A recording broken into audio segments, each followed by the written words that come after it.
ఇంట్లో టమాటాలు ఉన్నాయా? అయితే ఈరోజు చాలా రుచిగా ఉండే టమోటా పచ్చిమిర్చి పచ్చడి చేసేద్దామండి.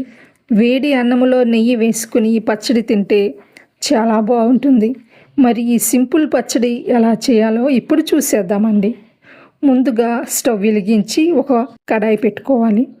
కడాయి వేడెక్కిన తర్వాత అందులో పావు కప్పు ఆయిల్ వేసుకోవాలి.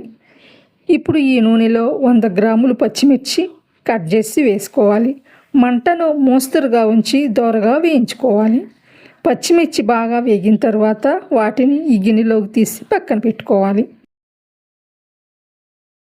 ఇప్పుడు అదే కడాయిలో పావు కేజీ టమాటా ముక్కలు కట్ చేసి వేసుకోవాలి. టమాటాలతో పాటు చిన్న నిమ్మకాయ సైజు అంత చింతపండు కూడా వేసుకోవాలి.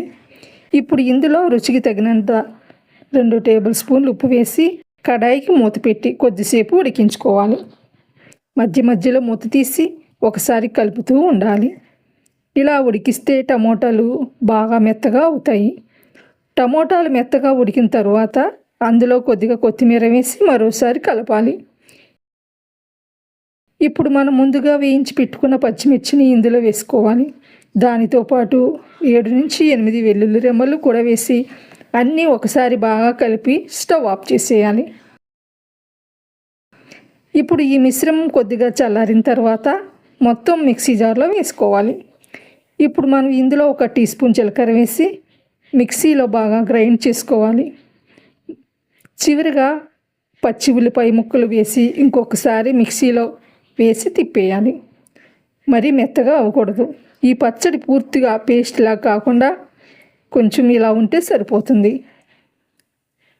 అయితే చాలా సింపుల్గా చాలా రుచిగా ఉండే టమోటా పచ్చిమిర్చి పచ్చడి రెడీ అయిపోయింది. వేడి అన్నంలో నెయ్యి వేసుకుని పచ్చడి కలిపి తింటే చాలా బాగుంటుంది. మీరు కూడా ఇలా ట్రై చేసి ఎలా వచ్చిందో కామెంట్లో చెప్పండి. మీకు నచ్చితే లైక్ చేయండి.